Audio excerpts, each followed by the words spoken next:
Nestled amidst the alien landscapes of a long-dead world, the twin acid pools of Dotan have piqued the interest of a roaming Craftworld patrol. But an infestation of Plaguebearers has been sighted, and the region must first be purged of all demonic influence. Will this elite Eldari warband succeed in eradicating the servants of Nurgle, or will they be forced to abandon their investigative endeavor?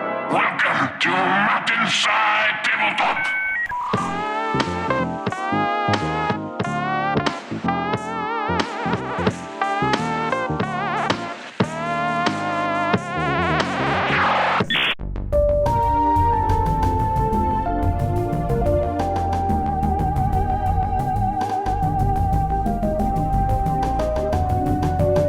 Hey everyone, Vic here, and in today's Kill Team Battle Report, I'm going to be in control of the Craftworld Kill Team. I will be running Ranger and Guardian Defender Fire teams. Since the first balanced data slate, they each get an extra warrior, which will bring me up to a pretty respectable 11 operatives. I've outfitted my heavy weapon platform with a shuriken cannon, despite what it looks like, and elected to take a Ranger as my leader. Hitting on 2s is going to be so important against Brad's impossible to kill snot monsters. I've given 2 of my Rangers the Ranger Scope equipment, giving them lethal 5-ups on their rifles, and outfitted one of my Guardians with a plasma grenade. I sure wish I could take 5 grenades and end the game in Turning Point 1, but that's just not the world we live in anymore. So, Vic is running 5 Rangers, and to be honest, I'm not too worried about them. Their big long-range weapons are all heavy, which means if they move in that turn, they can't shoot. Due to the mission and kill zone setup we've got going on here, which we'll go over in a bit, I think Vic will be forced to play a lot more aggressively with these guys than would be really ideal for him. They also have a few tricky defensive tools, but since I literally have 0 operatives with more than a 6-inch range, I really doubt this will come into play much. I'll just have to be careful not to get shot off the board before I've had a chance to do anything. Plaguebearers are pretty slow after all.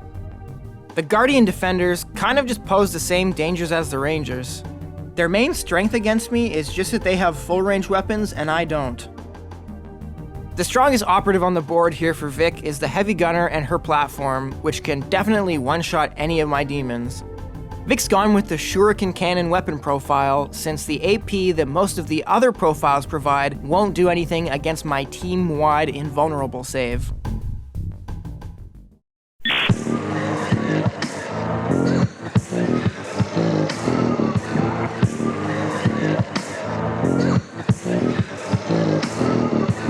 Okay, sup y'all, and here's my team. 9 regular Plaguebearer fighters, an Icon Bearer, a Horn Bearer, and of course, a Plagueridden as my leader. Everybody has the same melee weapon, a Plague Sword, which is actually pretty deadly. Nobody innately has any ranged weapons, but I've given everyone except for my leader and Horn Bearer access to Death's Heads.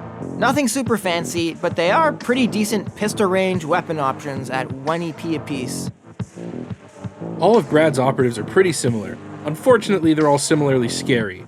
With their 5-up invulnerable save paired with disgustingly resilient, they play more like they have 10 or 11 wounds instead of 8. Brad's Icon Bearer can improve the saves of operatives near it to 4-up, which is odds I just can't abide.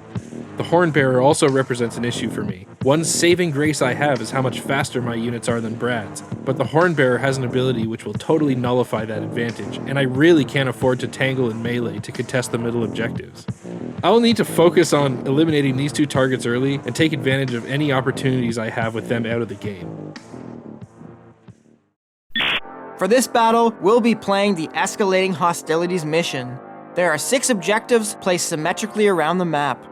At the end of the initiative phases of turning points 2 and 3, 1 objective from each side of the map will be removed. Victory points are awarded for controlling objectives at the end of each turning point, and starting in turning point 3, these points are doubled. The focal point of the kill zone will be the 2 twin pools of acid right in the center. These 2 terrain features will be taking advantage of some of the new rules found in the kill zone register. Yeah! Firstly, at the end of each initiative phase, we'll roll a d6 for each pool.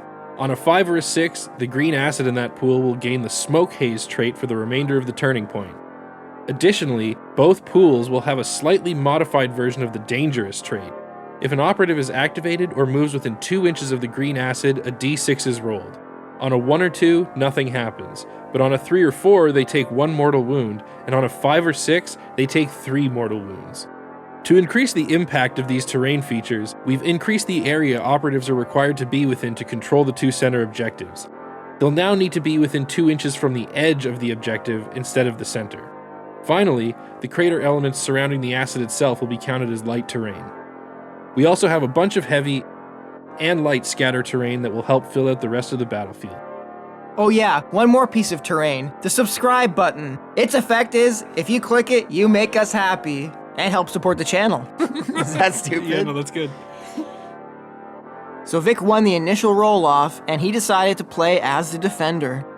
We set up our barricades, place our operatives, and then move on to the scouting phase.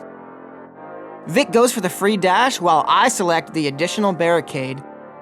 Once all of that is taken care of, Vic is left with initiative, and we carry on to turning point number 1. Alright, in the beginning of turning point number 1, I play the fleet strategic ploy and Brad doesn't play any. In the target reveal stage, I reveal seize ground and protect assets. For seize ground, I'm going to focus on this crystal structure just outside of my drop zone. We also roll to see if any of the haze goes off for the acid pits, but neither of them go off. No haze. With my first activation, I move a Guardian Defender up onto the vantage point and take a shot at Brad's Icon Bear. Looking for 3s to hit, and I CP reroll one of them. Brad auto-retains 1 save for cover, and after all's said and done with his disgusting resilience, he loses 2 wounds and is down to 6 HP. Then, I dash back down onto the objective. Okay, this guy moves up. He walks real slow. Better get going, sir. Alright, another one of my Guardian Defenders goes up to the vantage point. 3 hits go through, Brad saves them all. It's gonna be this kind of game. Okay, now this guy moves up. Alright, and now yet another attack at Brad's Icon Bearer. 2 crits and a hit go through, Brad saves the crit, and after some more disgusting resilience, is down to 1 HP gang! Alright, now my Icon Bearer activates and uses his demonic icon ability. This upgrades the save of everybody around him to a 4-up, and then, guess what? He's gonna move up. Alright, next my Ranger moves up to the acid pit. First acid roll of the game, and I take 1 wound, bringing him down to 7 HP remaining. Next, we both move up a bunch of guys, and also when I activate my Horn Bearer, she blows her horn.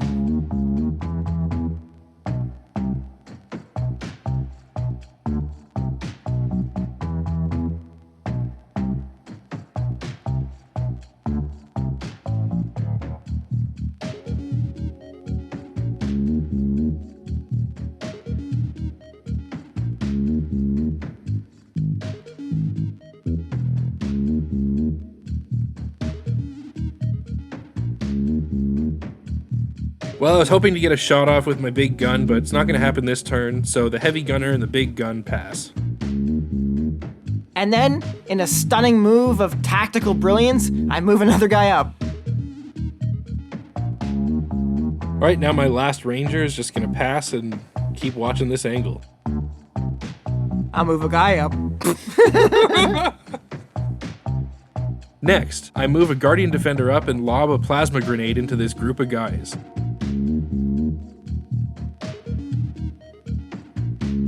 After all is said and done, it brings one of them down to 1 HP. And another one down to 6. Not great rolling so far. Okay, I'm not looking to die here, so I'm just gonna pass this man while he's in a safe spot. Alright, crucially, since I went first, I get an Overwatch attack. Because it's an Overwatch attack, I'm looking for 4s, and they all miss. Okay, so I'm gonna move up with my remaining peeps. One of my guys loses a wound when he moves next to an acid pit. And also, I had a plan that I was gonna get on both of the forward acid pit objectives, but stupidly, I activated my guy that I was going to move up to number 2 in the wrong order, and I missed a chance, so I just gave Vic a point for no reason. Sucks to suck. Alright, at the end of the first turning point, I get 3 victory points for the objectives and Brad only gets 2. Would have loved to get 4, but it just wasn't in the cards. Yeah, that should have been 2 and 2, but I'm just dumb. Also, I feel like I got some crazy rolls and I really should have lost at least 1 or 2 guys here, so I'm looking good. I think Vic has major comeback potential here, though, so, well, he can't really come back if he's already winning, but I think he has major late game potential here. You know, it's funny, I was thinking that my only chances to win were if I racked up a bunch of points early and then just had enough to hold you off as the wave of Nurgle approached at the end, but I guess we'll see. Okay, top of turning point 2, we roll for initiative, and I go first. We roll for the smoke haze, and the bottom objective does activate. Smoke haze all around that area. Additionally, I take off objective number 4, and Vic removes objective number 1. Nobody reveals any strategic ploys, but I reveal central control, Victor reveals damage limitation, and then I reveal hold the line and damage limitation as well. Okay, first activation, I'm gonna heal up this dude using the ephemeral regeneration tactical ploy. I heal for 2d3, only 3. Next, I charge this guardian. And we fight! I'm hitting on 3s, only 2 hits. I strike with 1 and Vic parries the other, so his dude's down to 4 wounds.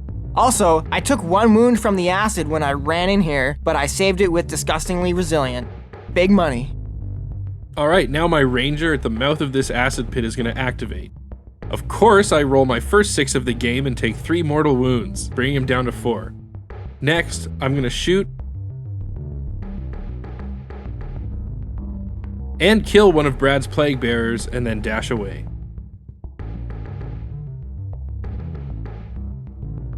Alright, then this fine individual is going to blow their horn and then move on up.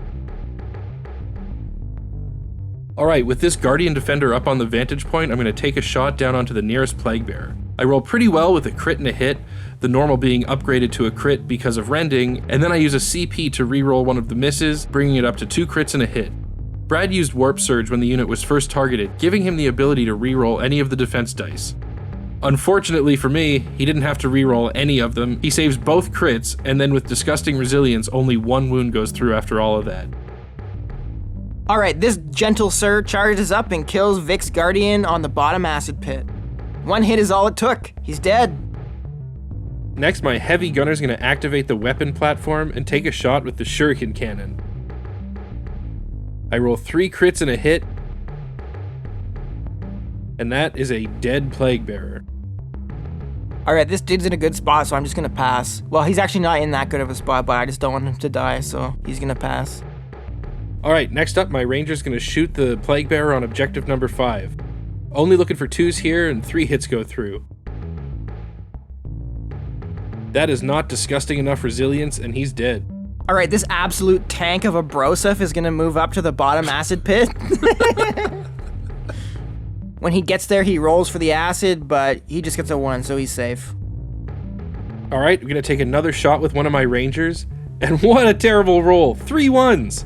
Obviously, Brad saved that easily, and only 1 mortal wound goes through from the crit, bringing him down to 7 wounds. Okay, now this guy's also gonna move down to the bottom acid pit, but he gets money, gets paid, and takes no damage from the acid. Alright, this Guardian on the edge is going to shoot at that Plaguebearer. 4 hits go through, Brad saves 1, gets some more pretty ridiculous resilience, and that's another guy down to goddamn f***ing 1 HP.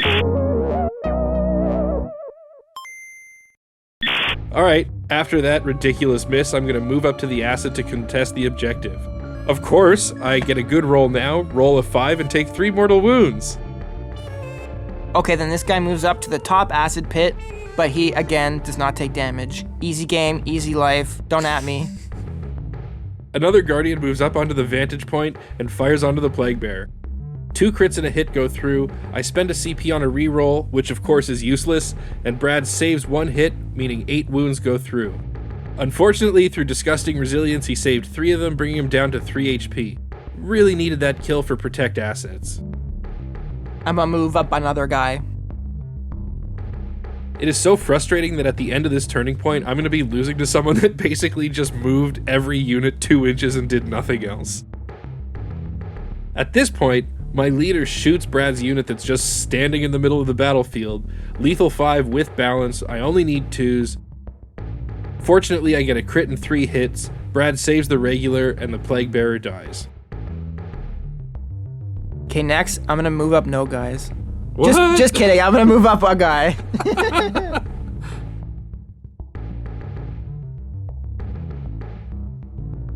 Okay, with my final activation, this ranger is going to move up into pistol range to contest the objective. I really need to get a kill for protect assets here. I take 1 damage for the acid, and then have a terrible, terrible attack roll and both hits get saved. Funny enough, I actually took more damage than I gave there. Okay, I got 1 guy left, but if he moves at all and I lose initiative, he's just gonna die probably, so he's just gonna sit there. At the end of the second turning point, I go up to 4 victory points and Brad goes up to 5 after scoring a point for Hold the Line. That was a pretty frustrating turning point for me. I feel like I just kept shooting and missing people I really needed to kill. Yeah, I think this is going about as well as it could for me. However, in order to keep getting points and denying stuff from Vic, I might have to play more aggressively, and I think he's just gonna shoot me dead. Yeah, I mean, I definitely have to play more aggressively. My plan was to just shoot anyone that popped their head out, but that's clearly not working, so I'm going to have to really aggressively defend these middle objectives from now on and just hope that I can survive the acid and stay out of melee.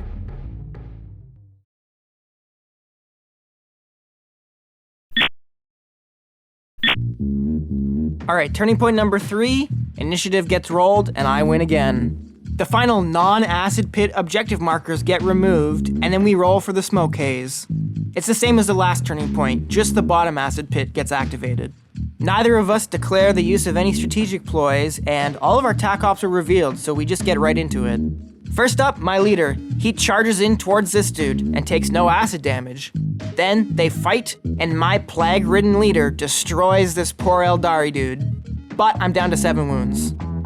Alright, so at this point I decide that I'm just going to leave that objective alone and let Brad pile all of his men on it. I'm never going to be able to contest that, and with the smoke up, it's just not even worth my time.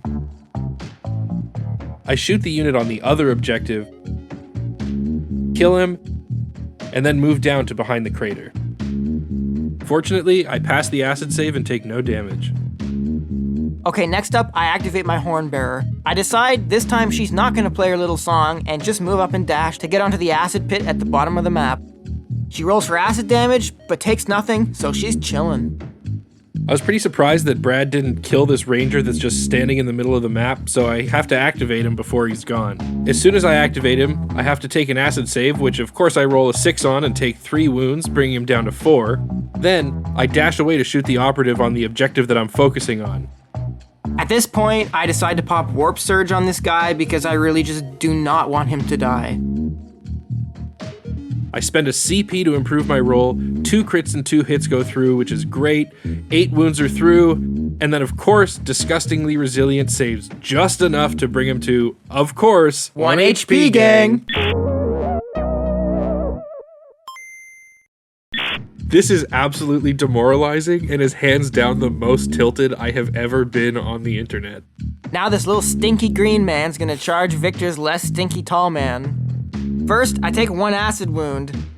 Then, I fight the ranger and kill him. Alright, my guardian hops onto the vantage point and shoots the man on the upper acid pit. Luckily, with an extremely overkill roll, he's brought down. I guess that's just what it takes to remove one of these from the battlefield. Yeah, okay, now my Icon Bearer is gonna activate and I'm gonna use Ephemeral Regeneration again. I roll my 2d6 and I heal for 4. Exactly average. I'm up to 5 HP remaining. Now I'll move and dash toward the top acid pit. I roll the acid damage, but I'm safe. Alright, now my heavy gunner activates the platform and takes a shot at this Plaguebearer standing in the middle. A ton of wounds go through and, frankly, Disgustingly Resilient almost saved it. After that, I'm just going to move the gunner to be closer into battle for Overwatch.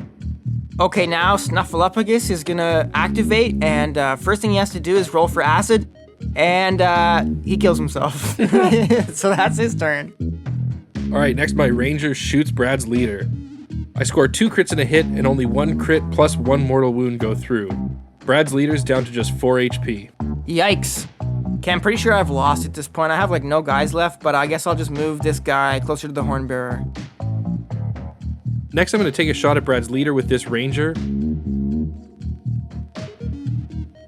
and bring him down. I actually was hoping to not kill him and score protect assets next turn, but, you know, game's just too easy, I guess. Most of my guys are concealed, so I can't overwatch. Next, with my leader, I'm going to shoot Brad's icon bearer and kill him. And then I'm just going to pass my final activation of the turn. So Victor and I both gained 3 VP that turn, but I'm pretty sure I've lost. I really thought about conceding here, but I thought I'll give it one last hurrah. If I roll insanely and Victor rolls awfully and he misplays, there's maybe like a 0.5% chance I could still force a tie. So I guess we're gonna do it.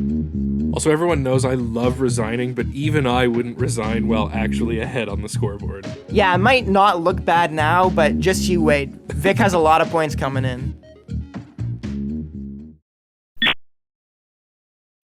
Alright, at the beginning of the 4th turning point, we roll for initiative, which Brad wins. When we roll for the smoke haze, neither of them activate.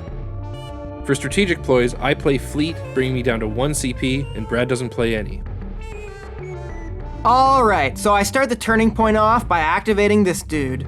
I roll 3 mortal wounds from the acid, but I save 1 with disgustingly resilient, so I only end up taking 2. Then I pop ephemeral regeneration, healing back up to full. Next, I shoot Vic's leader with a death's head, but Vic rolls really well and saves everything. Next, my leader moves behind this rock with a conceal order and then shoots that Plaguebearer. I get a huge hit and that brings him down. Well, if I thought it was going to be hard to win before, I have 1 dude left. There's no possible way. So with my final activation, my Hornbearer is going to jump into this acid pool and do a little dance while she plays her song. I resign. Yeah, obviously, Brad had no Overwatch ability, and not that that would have made a difference anyway.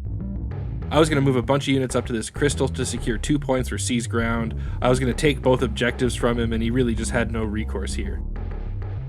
Yeah, I think I maybe could have tried the strategy of just literally keeping everyone concealed for the entire game and just forcing Victor to come and kill me, but that's really not fun. And also, I still don't even know if it would have been enough. This was a rough matchup for me because I have no range, and even with those insane rolls in the first couple of turning points, just couldn't do it. This was a really strange game and didn't feel great for either of us. Like, I could have sworn I was losing this game for about 80% of it, and then all of a sudden was just winning out of control. Also, think about how different it could have been if the smokes were activated for the whole game. I would have had literally nothing to do, and you could have just run all over the map. Dice be dice. Dice do be dice. Alright, if you're still listening and you like us enough, send us a like, give us a subscribe, give us a comment, send this video to your mom, send this video to your dog, send this video to your congressman, and most importantly, peace, y'all.